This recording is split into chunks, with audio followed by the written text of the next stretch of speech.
네, 오늘 함께 나눌 말씀은 누가복음 1장 5절부터 7절까지의 말씀입니다. 제가 봉독해 드리겠습니다. 유대왕 헤롯 때 아비야 반열에 제사장 한 사람이 있었으니 이름은 사가랴요. 그의 아내는 아론의 자손이니 이름은 엘리사벳이라. 이 두 사람이 하나님 앞에 의인이니 주의 모든 계명과 규례대로 흠이 없이 행하더라. 엘리사벳이 잉태를 못하므로 그들에게 자식이 없고 두 사람의 나이가 많더라. 안녕하세요. 청년 1, 2부 여러분. 3주 만에 이렇게 인사드리게 되었습니다. 오늘 저희는 제가 5월 마지막 주에 소개를 드렸던 하나님의 감동하심 속에 내러티브 형식으로 저술된 누가복음에 대해 좀 더 깊이 살펴볼 텐데요. 바라옵기는 앞으로 몇 번에 걸쳐서 저희가 나누게 될 누가복음과 내러티브 해석 방법을 통해서 저와 청년부 여러분들이 하나님의 말씀을 개인의 삶 속에서 더 깊이 묵상하고 공부하는 사람들이 되기를 소망합니다. 하지만 저와 청년부 여러분들이 누가복음에 대해 이제 앞으로 나눌 때 항상 잊지 말고 기억해야 할 것은 이 성경은 분명히 역사적인 그리고 학문적인 차원을 뛰어넘는, 그리고 더 나아가서는 신학적인 접근으로도 인간이 모든 것을 이해할 수 없는 하나님의 신비한 이야기라는 것인데요. 그러므로 결코 지식적인 측면으로만 하나님의 말씀을 저희가 보아서는 안 될 텐데요. 월요일마다 저희가 지금 진행되는 포에마 제자훈련 때 저희 전대영 목사님께서 지난 월요일에 말씀과 관련돼서 아주 중요한 말씀을 해주셨는데요. 그것은 바로 저희는, 곧 인간은 말씀을 통해서도 결코 하나님이 누구이신지에 대해서 온전히 완벽히 알 수 없다고 하시는 것입니다. 하지만 그럼에도 불구하고 저희가 이 말씀을 붙들고 나아가야 하는 이유를 목사님이 아주 명확하게 설명해 주셨는데요. 그 이유는 즉 하나님의 말씀은 분명 예수 그리스도를 통해 우리를 향하신 하나님의 사랑과 구원의 손길을 보여주는 목적이 있기 때문입니다.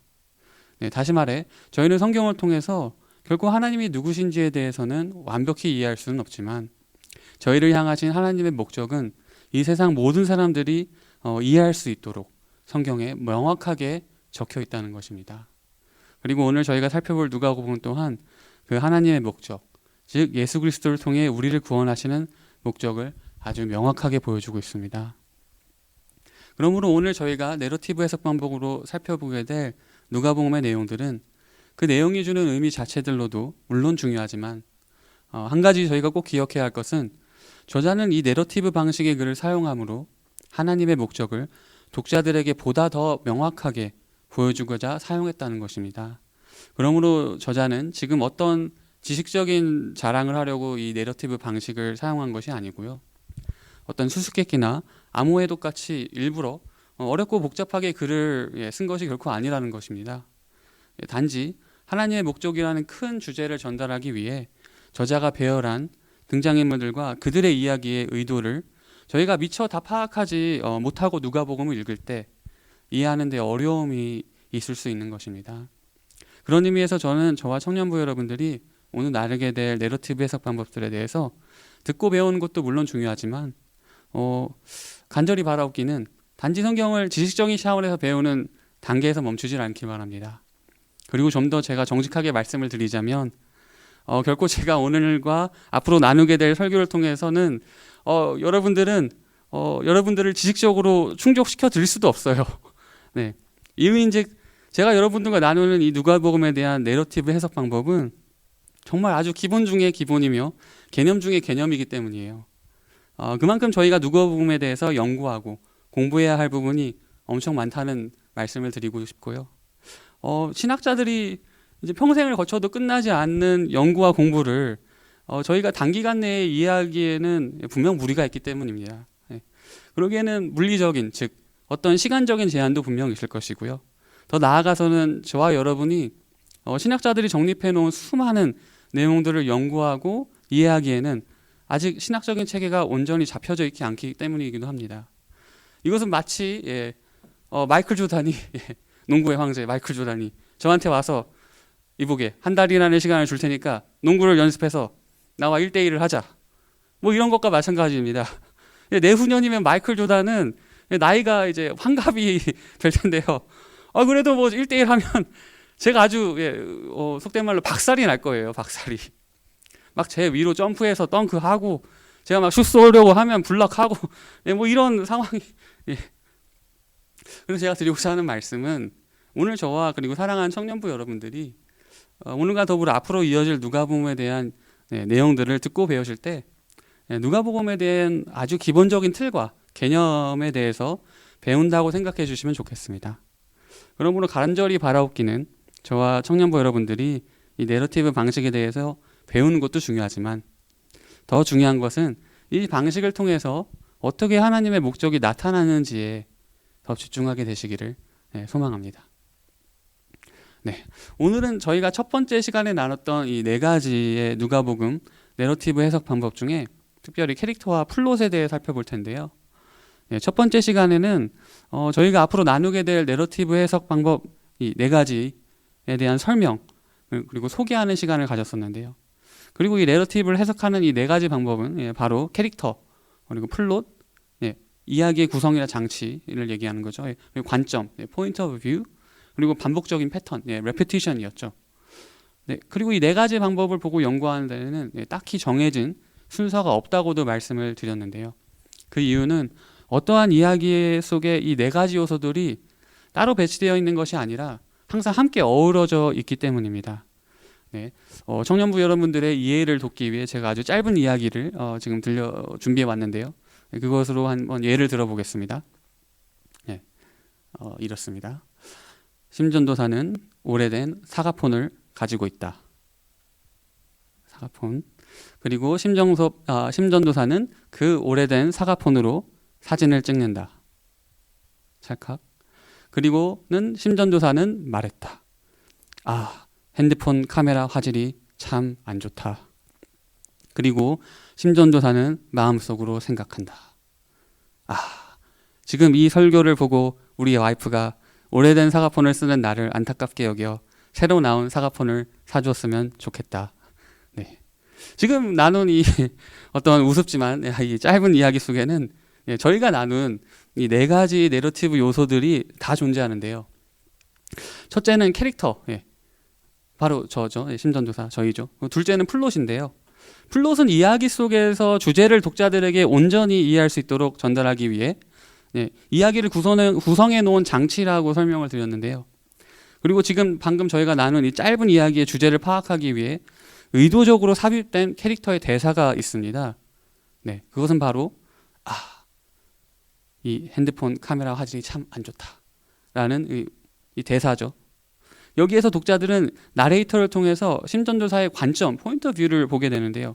그것은 즉 심전도사가 현재 갖고 있는 핸드폰에 불만족하고 있다는 것을 알게 되고 더 나아가서는 마지막에 심전도사의 속마음이죠. 즉 아내가 새로운 사과폰을 사주었으면 좋겠다는 그 캐릭터의 본심을 알게 됩니다. 그렇다면 이 이야기는 심전도사가 핸드폰을 새로 사고 싶은 의지를 보여주는 이야기구나 라는 것을 독자들은 이해하게 되고 사진을 찍고 불만족스러워하는 심전도사의 태도는 어쩌면 이야기의 개연성을 보여주기 위한 장치이구나, 플롯이구나 라는 것을 알 수 있습니다. 또 더 나아가서는 심전도사가 가지고 있는 사과폰의 만족도는 지극히 주관적인, 서브젝티브한 것이라는 것을 알 수 있는데요. 핸드폰의 기능은 근본적인 목적은 오로지 사진을 찍기 위한 것이 아닙니다, 여러분. 그렇죠? 그리고 더 나아가서는 사진 기능이 아예 안 되는 것이 아니라 단지 심전도사가 본인이 느끼기에 화질이 안 좋다는 이유이기 때문인데요. 이유인즉 어떤 사람들은 단지 사진 기능이 좋지 않다는 이유로 핸드폰을 바꾸지는 않을 수도 있기 때문입니다. 그렇다면 이 이야기 속에서 반복적으로 레피티션 등장하는 것은 무엇이 있을까요?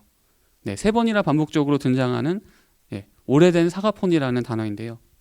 그냥 사과폰이라고 하지 않고 오래된 사과폰이라고 하는 데서 독자들은 몇 가지 생각을 할 수 있게 됩니다. 첫 번째는 공감, 심패티일 수도 있겠죠. 심전도사가 오래된 사과폰을 쓰는구나. 많이 오래되다면 바꿀 수도 있지. 두 번째는 좀 더 합리적인 접근일 수도 있겠습니다. 핸드폰 사진 화질이 안 좋다고 했지 아예 안 된다고는 안 했잖아. 그렇다면 아예 안 될 때까지 기다리고 계속 써도 되지 않을까? 그리고 세 번째 반감, 안티패티일 수도 있겠는데요. 아니 사과폰이 웬 말이냐? 국산품을 써야지. 뭐 이런 등등. 이런 독자들은 이렇게 여러 가지 관점으로 이야기를 해석할 수도 있게 됩니다. 더 나아가서 어떠한 관점으로 독자들이 이 이야기를 바라보냐에 따라서 이 이야기의 주제도 갈릴 텐데요. 보는 관점에 따라서는 긍정적인 주제가 나올 수도 있겠습니다. 예를 들면 기대와 희망.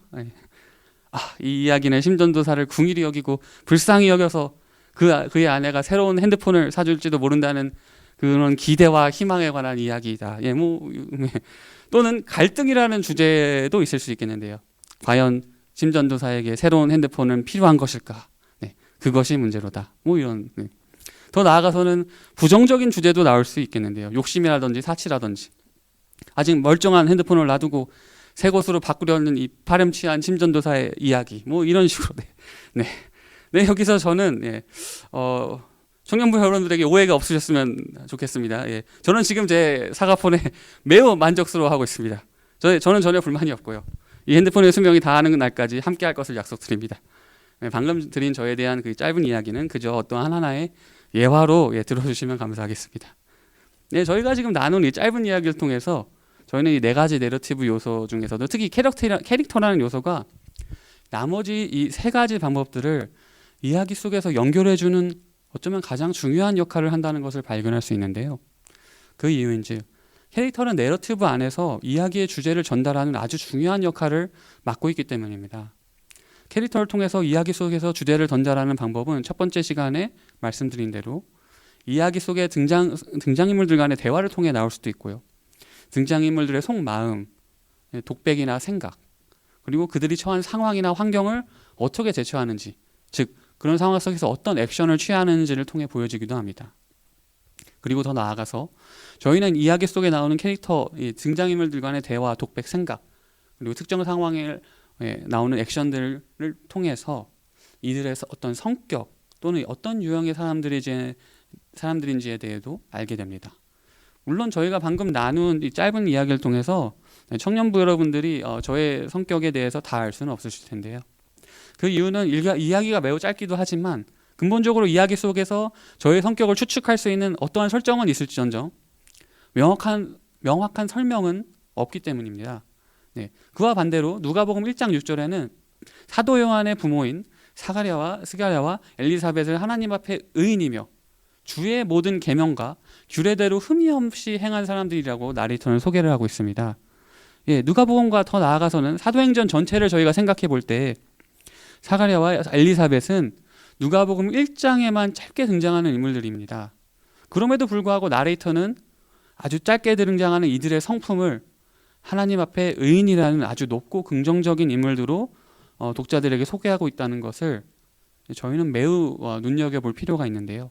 그 이유는 바로 이들을 통해서 나레이터가 전하고자 하는 메시지가 그만큼 매우 중요하다는 것을 보여주고 있기 때문입니다. 이들뿐만이 아니라 누가복음 2장 25절부터 등장하는 시므온이라는 인물 또한 나레이터는 독자들로 하여금 매우 신뢰가 가는 인물로 묘사를 합니다. 2장 25절을 제가 읽어드리겠습니다. 예루살렘에 시므온이라는 하는 사람이 있으니 이 사람은 의롭고 경건하여 이스라엘의 위로를 기다리는 자라. 성령이 그 위에 계시더라. 그리고 조금 더 나아가서는 안나라고 하는 여선지자가 등장을 하게 되는데 나레이터는 이 선지자 또한 매우 신뢰가 가는 인물로 묘사하고 있습니다. 2장 36절, 37절에 나오는데 제가 읽어드리겠습니다. 또 아셀 지파 바누엘의 딸 안나라 하는 선지자가 있어 나이가 매우 많았더라. 그가 결혼한 후에 7해 동안 남편과 함께 살다가 과부가 되고 84세가 되었더라.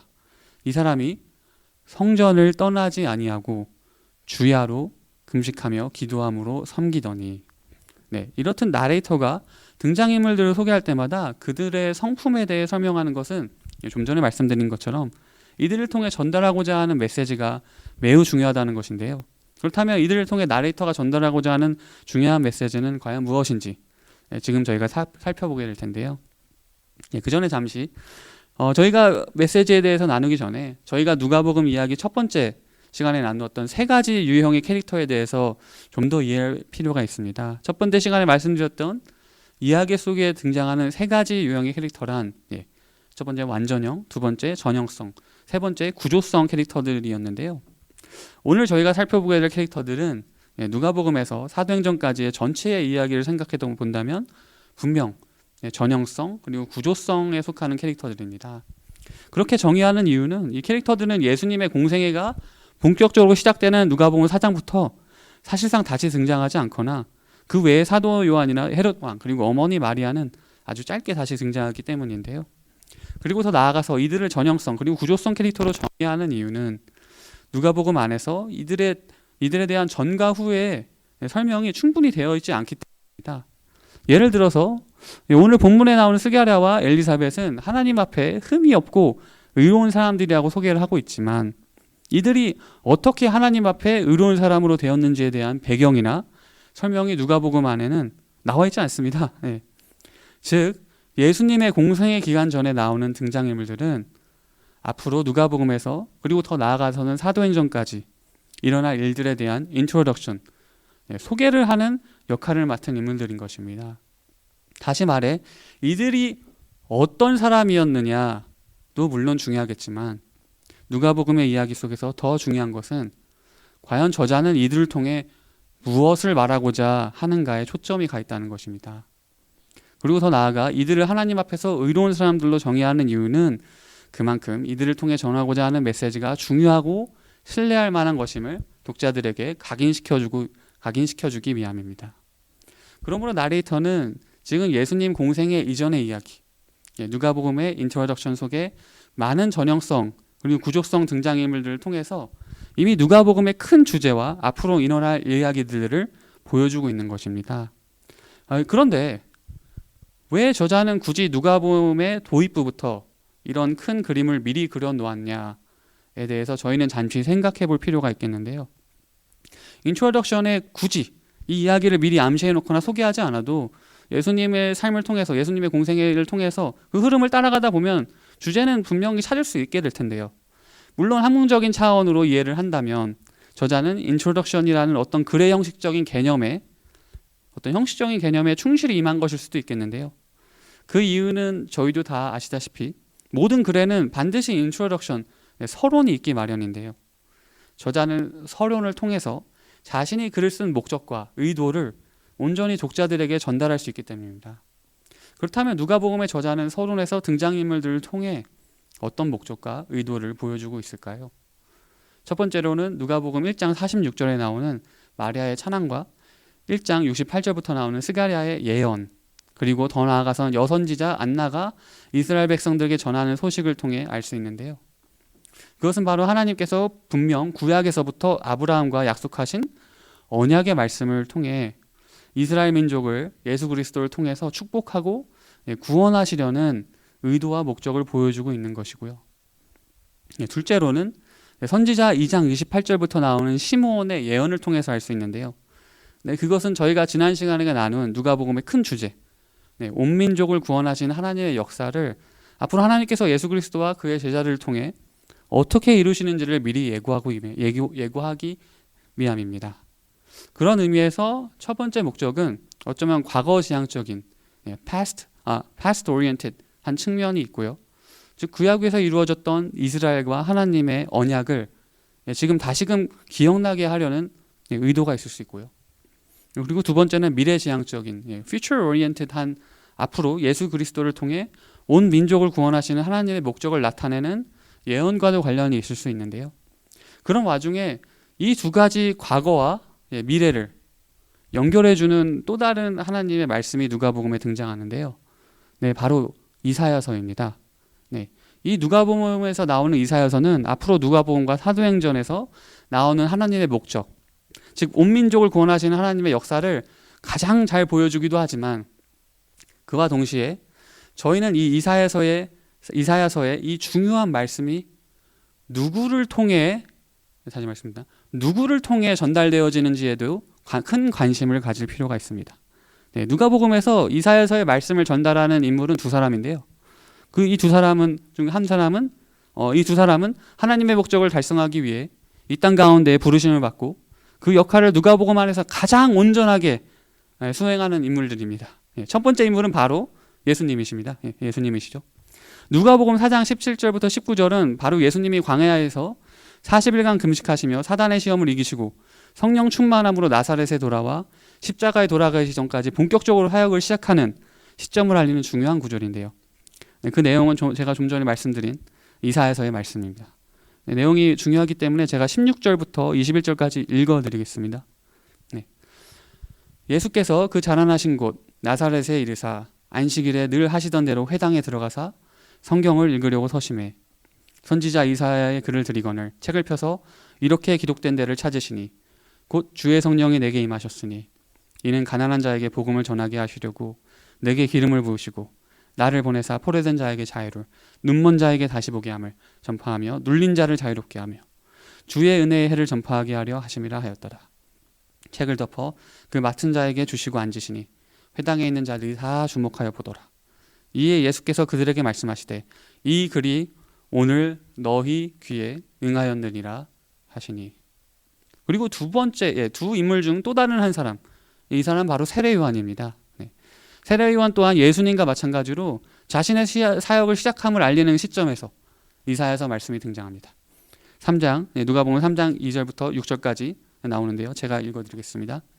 안나스와 가야바가 대제사장으로 있을 때 하나님의 말씀이 빈들에서 사가랴의 아들 요한에게 임한지라. 요한이 요단강 부근 각처에 와서 죄사함을 받게 하는 회개의 세례를 전파하니 선지자 이사야의 책에 쓴 바 광야에서 외치는 자의 소리가 있어 이르되 너희는 주의 길을 준비하라. 그의 오실 길을 곧게 하라. 모든 골짜기가 메워지고 모든 산과 작은 산이 낮아지고 굽은 것이 곧아지고 험한 길이 평탄해질 것이요. 여기서 중요합니다. 모든 육체가 하나님의 구원하심을 보리라 함과 같으니라. 즉 이사야서의 말씀은 시공간을 초월하는 하나님의 목적을 지금 나타내고 있다는 것인데요. 다시 말해 이사야서에서의 하나님의 말씀은 이스라엘 민족을 축복하시고 구원하시며 더 나아가서는 예수 그리스도를 통해 온 민족을 구원하시는 하나님의 목적을 동시에 보여주고 있다고 볼 수 있게 되는 것이죠. 그러므로 누가복음의 저자는 이렇게 인트로덕션, 서론을 통해 앞으로 이스라엘의 구원과 더 나아가서는 온 민족을 구원하시는 하나님의 목적을 감당하는 일에 앞장서는 인물인 예수 그리스도와 세례 요한의 탄생 이야기를 지금 독자들에게 보여주고 있는 것입니다. 그리고 더 나아가서는 그 주변 사람들, 즉 전형성 그리고 구조성 캐릭터들을 통해서도 예언과 찬양 그리고 전함을 통해 하나님의 목적을 알리는 것과 동시에 하나님께서 어떻게 일하시는지 그리고 더 나아가 하나님은 과연 어떤 분이신지에 대해 아주 중요한 메시지를 저희에게 전달하는 역할을 맡고 있습니다. 그러므로 누가복음 서론, 즉 누가복음 1장 5절부터 2장 51절 혹은 3장 20절까지의 이야기와 그 이야기 속의 등장인물들은 누가복음 전체를 아우르는 핵심적인 주제들을 암시하는 중요한 장치, 플롯입니다. 그러므로 저는 이번 시간을 이 세 가지 유형의 캐릭터 중 전형성과 구조성 그리고 이들과 관련된 이야기의 구조와 장치, 즉 플롯에 관해 말씀드리고 그 다음 시간에는 완전형 캐릭터와 또 이와 관련된 플롯에 대해 나눠보고자 합니다. 그러므로 이제 본격적으로 오늘 본문에 나오는 구조성 캐릭터들에 대해 살펴볼 텐데요. 저희는 특별히 오늘 본문 누가복음 1장 5절과 더 나아가서는 2장 1절 그리고 3장 1절에 나오는 구조성 등장인물들에 대해 좀 유심히 살펴볼 필요가 있습니다. 누가복음 1장 5절에는 헤롯 왕이 등장을 하고요. 2장 1절에는 가이사 아구스토, 3장 1절에는 헤롯 왕과 더불어 빌라도와 디베료 가이사 등 당시에 정권을 잡고 있던 인물들이 등장을 합니다. 저자는 지금 이들에 대한 외적이거나 내적인 요소들에 대해 아무런 설명을 하지 않고 있는데요. 그럼에도 저희가 이들의 이름에 관심을 가져야 할 이유는 바로 이들이 곧 이스라엘 백성에게 찾아올 진정한 왕이시며 구세주이신 예수 그리스도와 대비되는, 컨트라스트되는 인물들이기 때문입니다. 저희가 역사적인 배경을 살펴보면 당시 유대인들은 헤롯 왕을 진정한 왕으로 여기지 않았음을 알게 되는데요. 그 이유는 이 당시에 헤롯 왕은 로마 정권이 유대인들의 전통인 다윗 혈통으로부터 내려오는 왕위 계승을 무시하고 자신들의 정치적인 이로움을 위해 세운 왕이었기 때문입니다. 그렇게 당시 유대인들은 친로마 정책을 내세우는 헤롯 왕을 자신들의 왕으로 반길 이유가 없었다는 것인데요. 더 나아가서 당시 로마 가이사 아구스토의 이름은 평화를 가져다주는 구세주라는 뜻으로 사람들에게 일컬어지기도 했었는데요. 자신들의 인권과 민족성을 탄압하는 로마의 정권 속에서 유대인들이 결코 로마 황제를 자신들의 구세주라고 받아들일 수는 없었을 것입니다. 그런 의미에서 저자는 누가복음 서론에서 아무도 인정하지 않던 왕과 구세주를 보여줌과 동시에 예수 그리스도의 탄생을 대비적으로 컨트라스트적으로 보여줌으로써 독자들에게 지금 진정한 왕이시며 진정한 구세주가 나타났음을 보여주고 있는 것입니다. 네, 그렇다면 이번에는 저희 오늘 본문에 누가복음 1장 5절 7절에 나오는 스가랴와 엘리사벳에 대해 좀 더 살펴볼 텐데요. 청년부 여러분 중에 구약의 창세기 그리고 사무엘상을 읽어본 분들이 계시다면 네, 오늘 본문을 읽고 나서 어딘가 많이 들어본 듯한 이야기가 아닌가 느끼실 수 있는데요. 요즘에는 드라마나 영화에 어디선가 본 듯한 설정이나 내용을 보면 보통 클리셰라든지 패러디라는 말을 자주 쓰는 것을 아실 수도 있습니다. 이 단어들은 내러티브 해설에 실질적으로 자주 쓰이는 단어들입니다. 오늘 본문 내용 또한 구약의 창세기에서 나오는 아브라함과 세라나, 사무엘상에 나오는 한나와 그녀의 남편 엘가나의 이야기가 마치 클리셰처럼 보이고, 그리고 혹은 누가복음의 저자가 이들의 이야기를 패러디를 한 것은 아닐까 하는 생각이 들 수도 있습니다. 그리고 좀 더 나아가 누가복음 1장 46절부터 등장하는 마리아의 찬양, 또한 사무엘상 1장 11절에 등장하는 한나의 기도와 매우 흡사하고, 또 누가복음 2장 21절에서 아기 예수님을 성전으로 데려가 시므온이라는 제사장을 만나는 부분과 사무엘상에서 한나가 아이 사무엘을 성전으로 데려가 엘리라는 제사장을 만나는 것 또한 구약에서 있었던 일들을 마치 저자가 패러디한 것처럼 저에게는 클리셰로 다가올 수 있는데요.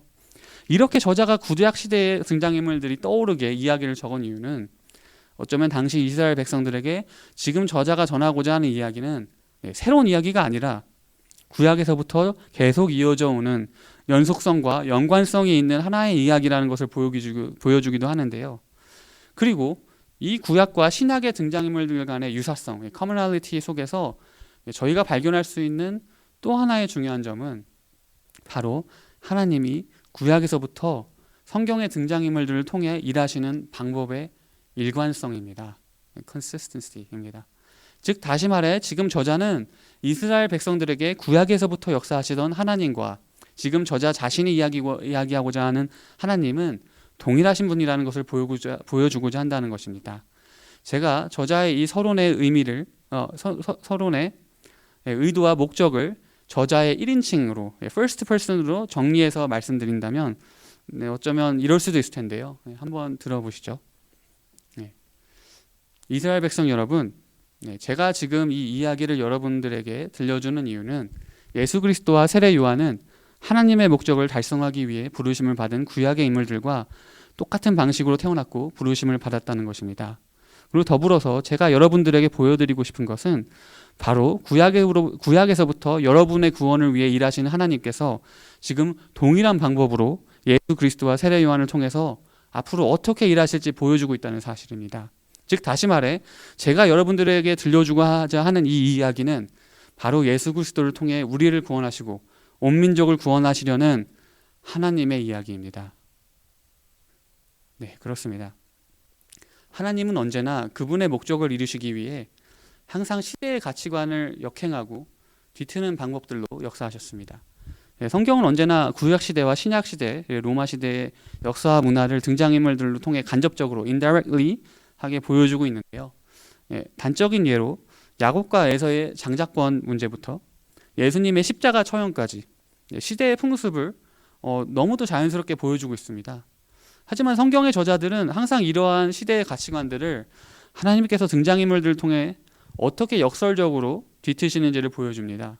그리고 그 일들이 결과적으로 어떻게 하나님의 목적을 달성하는지 또한 보여줍니다.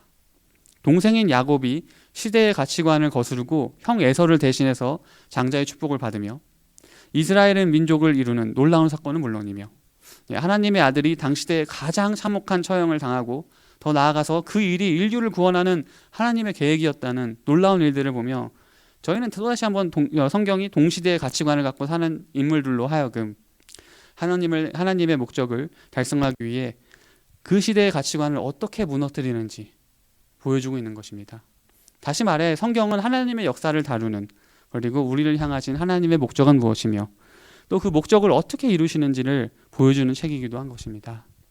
그러므로 이 성경을 통해서 저희는 우리의 창조주 되시는 하나님을 만나고 우리의 죄악과 예수 그리스도를 통해서 우리를 구원하시는 하나님의 은혜와 더 나아가 이 땅 가운데 하나님 나라를 회복하고자 우리를 부르시는 하나님의 부르심을 발견할 수 있는 것입니다.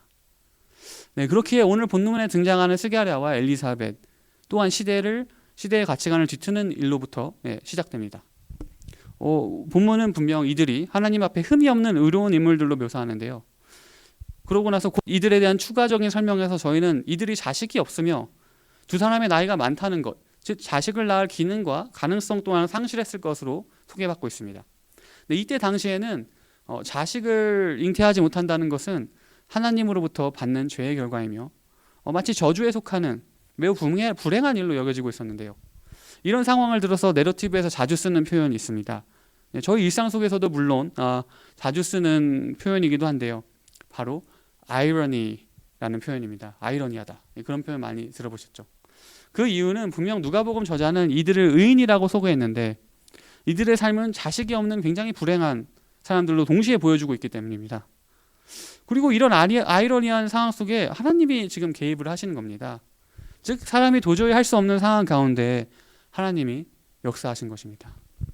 이런 하나님의 개입과 역사는 분명 구약에서도 아브라함과 세라의 삶 속에 이삭을 낳게 하시는 역사로도 나타났었는데요. 하나님은 이렇듯 불가능한 일들을 가능케 하시고 시대가 용납할 수 없었던 그런 일들을 통해 하나님 당신의 목적을 이루시는 것을 볼 수 있습니다. 동정녀 마리아가 처녀인데 성령으로 아들을 잉태하는 것은 물론이고요. 마리아와 더불어 안나라는 여선지자 그리고 엘리사벳이라는 이 세 명의 여성 인물들, 더군다나 이들은 당시에는 결코 유대인 사회에서 여성이라는 신분뿐만이 아니라 결코 용납될 수 없는 큰 결함이 있는 인물들이었는데요. 한 사람은 아이가 없습니다. 다른 사람은 처녀인데 아이를 가졌어요. 그리고 안나는 이때 당시로서는 사회적인 능력을 완전히 상실한 과부이며 심지어 연로하기까지 하여 새로 혼인을 하기도 매우 힘든 상황이었습니다. 그러므로 당시 유대인 사회에서는 언제나 낮은 소위 계층으로 인정받던 여성들이 거기에 추가로 사회적인 결함을 가진 인물들이 그런 삶인데도 불구하고 하나님의 목적을 이루는 데 중심이 되어 이야기를 이끌어 나간 것 자체가 2000년 전 로마 시대 유대인들에게는 있을 수 없는 일이었다는 것입니다. 그리고 또 매우 아이러니한 상황이기도 한 것입니다. 그리고 더 나아가 사회계층에서 가장 천한 취급을 받던 목자들이 구세주이시며 왕이신 예수 그리스도의 탄생을 목격하고 경배한다는 것 또한 매우 시대의 가치관을 거스르는 역설적인 사건이기도 합니다. 그리고 마지막으로 어느 시대를 막론하고 가장 역설적인 사건은 바로 하나님의 아들 예수 그리스도께서 인간의 몸으로 이 땅에 오셔서 자기를 낮추시고 우리의 죄를 위해 십자가에 달려 돌아가시고 부활하신 사건입니다. 이렇듯 하나님께서는 그분의 방법으로 항상 일관되게 일하셨음을 저희는 성경을 통해 확인할 수 있는데요. 그런 의미에서 저희는 오늘 특별히 누가복음 서론에 등장하는 등장인물들 대부분이 전형성이나 구조성 캐릭터인데요. 이 전형성 캐릭터는 스가랴, 엘리사벳, 마리아, 세례 요한, 시므온 그리고 안나일 수도 있는데요. 그 중에서도 세례 요한을 좀 더 살펴보기 원합니다. 누가복음 저자는 오늘 본문 누가복음 1장 5절과 그리고 누가복음 3장 1절 2절을 당시대의 배경과 지리를 알리는 즉 구약에 있는 많은 선지서들의 도입부와 매우 유사하게 적은 것으로 알려져 있습니다. 이것은 분명 저자가 세례 요한을 하나님의 목적을 이루기 위해 부르심을 받은 선지자로 임명하고 있다는 것입니다. 이것은 전에 말씀드렸듯이 세례 요한은 예수님과 더불어 하나님의 목적, 즉 온 민족을 구원하시는 하나님의 역사를 이루기 위해 부르심을 받고 그 일을 온전히 수행하는 인물이기 때문입니다. 누가복음 서론에서는 특히 예수님과 세례 요한의 탄생을 대비적, 다시 말했던 컨트라스트, 대비적으로 독자들에게 보여주는데요. 이 둘의 대비되는 모습이 나오는 구절들에 대해서는 오늘 이 시간에 저희가 다 찾아볼 수는 없지만 이들의 대비되는 모습 속에서 저희가 찾을 수 있는 몇 가지 공통점은 이들이 모두 하나님의 기적으로 탄생을 했다는 것이고 앞으로 하나님의 목적을 위해 어떤 일을 하게 될지에 대한 예언을 받게 되기도 하며 이들이 본격적으로 하나님의 목적을 이루기 위해 사역을 시작할 때 둘 다 하나님의 말씀이죠. 이사야서의 말씀을 받게 된다는 것입니다. 즉 세례 요한과 예수님 둘 다 하나님의 목적을 이루기 위해 이 땅에 태어나서 한 사람, 바로 예수님은 인류를 구원하는 구원자요 왕으로서 그 목적을 이루시는 동시에 세례 요한은 예수 그리스도를 통해 주어지는 하나님의 구원을 받을 수 있도록 하나님의 말씀을 통해 사람들의 마음을 열고 준비시키는 목적을 가지고 태어났다는 것입니다. 다음 시간에는 누가복음 안에서 완전형 캐릭터이신 예수님에 대해 더 살펴볼 것이기 때문에 오늘은 특별히 세례 요한에 대해 좀 더 살펴보기를 원하는데요. 세례 요한이 누가복음 3장 4절부터 6절에 받은 이사야서의 말씀은 세례 요한의 특별한 사명, 곧 그를 향한 하나님의 부르심을 보여주기도 하지만 더 나아가서는 하나님의 목적이 분명히 나와 있음을 저희는 알 수 있습니다. 제가 읽어드리겠습니다. 선지자 이사야의 책에 쓴 바 광야에서 외치는 자의 소리가 있어 이르되 너희는 주의 길을 준비하라. 그의 오실 길을 곧게 하라. 이것은 곧 세례 요한의 부르심이자 사명을 보여주는 것인데요. 그리고 더 나아가서는 이렇게 적혀 있습니다. 모든 골짜기가 메워지고 모든 산과 작은 산이 낮아지고 굽은 것이 고자지고 험한 길이 평탄해질 것이요 모든 육체가 하나님의 구원하심을 보리라 함과 같으니라. 6절에 나오는 말씀은 곧 저희가 지속적으로 나누었던 누가복음과 더 나아가서 사도행전까지 이어지는 하나님의 그 큰 주제, 큰 목적, 즉 온 민족을 구원하시는 하나님의 목적을 지금 아주 명확하게 보여주고 있습니다. 그리고 바로 이전 말씀, 곧 누가복음 3장 3절에는 세례 요한이 앞으로 하나님의 목적을 달성하기 위해 사람들에게 어떤 메시지를 사람들에게 전하는지 나와 있습니다. 제가 읽어드리겠습니다. 3절 요한이 요단강 부근 각처에 와서 죄사함을 받게 하는 회개의 세례를 전파하니 3절에 나오는 이 죄사함과 회개라는 주제는 누가복음 안에서도 예수님을 통해 매우 중요하게 반복될 뿐더러 사도행전에 나오는 베드로와 사도 바울을 통해서도 계속적으로 등장을 하는데요. 죄사함과 회개라는 이 반복적인 주제는 저희가 4가지 내러티브 해석 방법 중에 하나인 레피티션에 대해 나눌 때 더 깊이 나누었으면 좋겠고요. 그런 의미에서 오늘은 저희가 누가복음과 사도행전 안에서 등장인물들을 통해 반복적으로 나오는 이 죄사함과 회개라는 주제가 다름 아닌 바로 세례 요한으로부터 시작되었다는 것에 초점을 두고 싶습니다. 더 나아가서는 사도행전에 나오는 베드로와 사도 바울 그리고 수많은 예수님의 제자들이 하나님의 목적을 이루기 위해 사도행전에서 사역하는 그 모습과 그 내용이 세례 요한과 매우 닮아 있다는 것을 말씀드리고 싶습니다. 이것은 즉 세례 요한이야말로 하나님의 목적을 이루기 위해 부르심을 받은 한 인간의 모습을 가장 잘 보여주는 대표하는 그런 인물이기 때문인데요. 좀 전에 말씀드렸듯이 누가복음의 서론은 예수님과 세례 요한의 탄생과 그 과정에 대한 이야기입니다. 그리고 두 사람 모두 하나님의 목적을 이루기 위해 하나님의 기적으로 태어난 자들이며 그 누구도 부인할 수 없는 부르심의 확신을 가지고 하나님의 목적을 이루어내었습니다. 그런 의미에서 예수님께서는 하나님의 목적을 이루기 위해 그 누구도 그 어떠한 사람도 감당할 수 없는 아주 특별한 사명을 가지고 이 땅에 오셨다면은 세례 요한은 하나님의 목적을 위해 저희 모두가 감당해야 하는 하나님의 특별한 사명을 가지고 이 땅에 왔다는 것입니다. 다시 말해 세례 요한은 하나님을 믿는 사람들로서 하나님의 목적을 이루기 위해 공통적으로 저희 모두가 감당해야 하는 사명을 가장 잘 보여주는 대표적인 인물인 것입니다. 그리고 하나님을 믿는 사람들에게 공통적으로 주시는 하나님의 사명이란 바로 세례 요한이 그랬던 것처럼 복음을 전하는 일인 것입니다. 여기서 한 가지 제가 저희 영락청년부 여러분들이 기억해 주셨으면 하는 것은 저는 오늘 여러분들에게 세례 요한에 대해 나누면서 단지 저희도 세례 요한처럼 그리고 더 나아가서는 사도행전에 나오는 예수님의 제자들처럼 많은 사람들에게 나아가서 복음을 전하고 기적을 행하는 그런 일들을 해야 한다는 그런 부담을 드리기 위해서 이 말씀을 전하는 것이 결코 아니라는 것입니다. 그럼에도 제가 세례 요한의 이야기를 통해 가장 중요하게 하다고 생각돼요. 오늘 이 자리에서 꼭 당부드리고 싶은 말씀은 저희는 모두 세례 요한과 같이 하나님의 목적을 이루기 위해 이 땅에 하나님의 부르심을 받은 존재들이라는 것입니다. 저희가 이 땅 가운데 태어난 것 역시 엄밀히 따져보면 기적 아닌가요? 기적이란 어떤 의미에서 결코 저희가 감당할 수 없는 일을 목격하고 경험하는 것 아닌가요? 그런 의미에서 저희는 결코 이 땅에 저희의 의지와 선택으로 태어난 것이 아닌 오로지 만물을 창조하신 하나님의 계획 아래에 기적으로 태어난 존재들인 것입니다. 그러므로 저희는 결코 저희에게 주어진 하루와 그 안에 이루어지는 수많은 일들과 또 수많은 사람들과의 만남을 결국 가볍게 여겨서는 안 될 텐데요. 그 이유인즉 저희는 이 땅 가운데 살아가는 동안 하나님께서 예수 그리스도를 통해 저에게 주신 복음을 날마다 저희의 삶의 자리에서 전하도록 하나님의 부르심을 받은 존재들이기 때문입니다. 그러므로 저희가 교회 공동체 안에서 다시 말해 예수님을 믿고 따르는 사람들과의 만남 속에서는 더욱더 예수님을 닮아가기 위해 말씀과 기도로 서로를 양육하고, 아직 공동체 안에서나 혹은 개인의 삶 속에서 예수님을 영접하지 않은 사람들에게는 예수 그리스도를 통해 우리에게 허락하신 하나님의 사랑과 구원의 약속을 전해야 하는 것입니다. 그렇게 했을 때 언젠가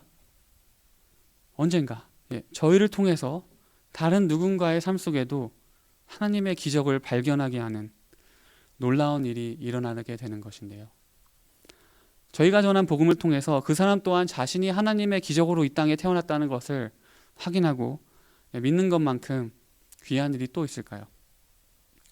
그리고 이것이야말로 복음을 통해 이루어내시는 하나님의 놀라운 능력이 아닐까요? 누군가의 삶에 찾아가 그 사람이 이 땅 가운데 태어난 것은 결코 우연이 아니다. 비록 죄악으로 물든 세상에 태어났지만 하나님께서는 당신이 예수 그리스도를 통한 하나님의 사랑과 구원을 마음으로 믿고, 더 나아가서는 당신을 통해서 다른 이들 또한 이 기쁜 소식을 믿고 함께 예수 그리스도께서 이 땅 가운데 다시 돌아오실 때까지 함께 하나님 나라를 이 땅 가운데 회복시키는 그런 귀한 사명을 가지고 태어났다는 것을 알리는 것만큼 귀한 일은 결코 없을 것입니다. 이 일은 결코 쉽지 않다는 것을 저희는 다 알고 있는데요.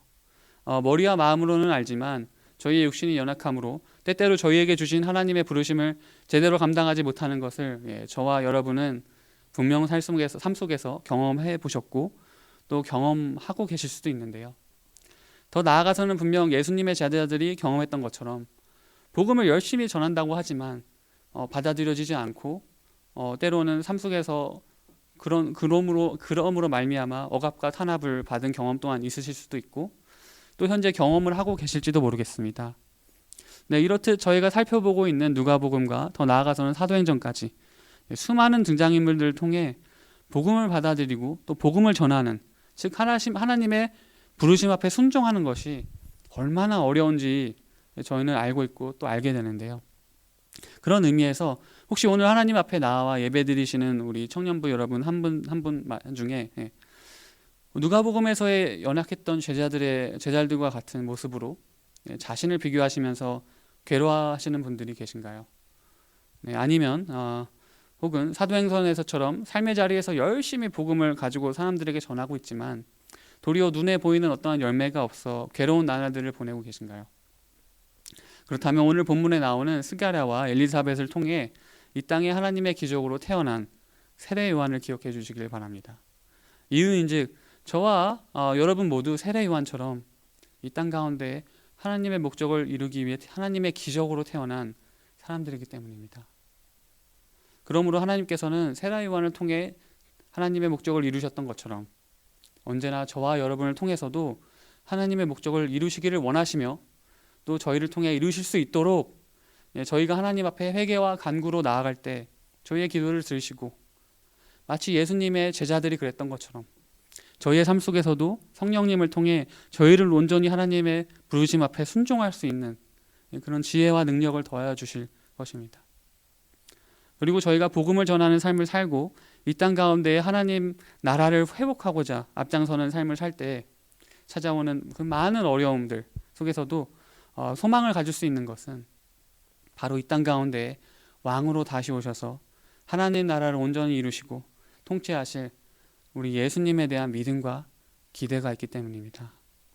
그런 의미에서 사랑하는 연합 청년부 여러분들에게 저는 이 질문을 드리며 오늘 설교를 마치고자 합니다. 여러분, 오늘도 날마다 삶 속에서 하나님의 기적을 경험하고 계시나요?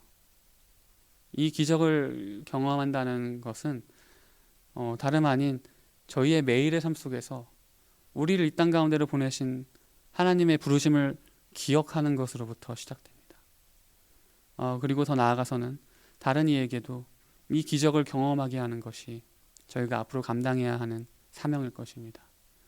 그러므로 날마다 하나님의 부르심에 순종하는 저와 청년부 여러분이 되기를 간절히 소망합니다. 네, 기도하겠습니다. 네, 하나님, 오늘도 누가복음의 말씀을 통해서 저희가 하나님의 기적과 또 하나님의 부르심에 대해서 배웠습니다. 하나님께서 세례 요한을 불러서 주셨던 것처럼 저희 또한 저희 영락 공동체 한 사람 한 사람 또한 불러주셨음을 믿습니다. 네, 하나님, 저희가 그 부르심에 순종할 때, 그 저희에게 주신 사명을 감당할 때, 때로는 너무 힘들 일이 많고 또 때로는 넘어지고 쓰러지는 일들이 있지만 그 가운데서도 주님께서는 저희의 기도를 들으시고 저희를 항상 되돌아보시며 저희를 항상 기다려주시고 참아주시고 인내하시는 하나님의 그 사랑을 우리 성령님을 통해 경험하게 되기를 간절히 소망합니다. 주님, 그러므로 저희가 다시 한번 일어나 하나님의 사랑을 가지고 저희 이웃들과 하나님을 믿지 않는 사람들에게 나아갈 때 다시 한번 주님의 영광을 나타내고 그 부르심에 순종하여 하나님 나라를 이 땅 가운데 이루는 그런 큰 일들에 쓰임받는 존재들이 될 수 있도록 인도해 주시고 함께해 주실 것을 믿습니다. 감사드립니다. 주님. 이 모든 말씀을 우리 주 예수님의 이름으로 기도드렸습니다.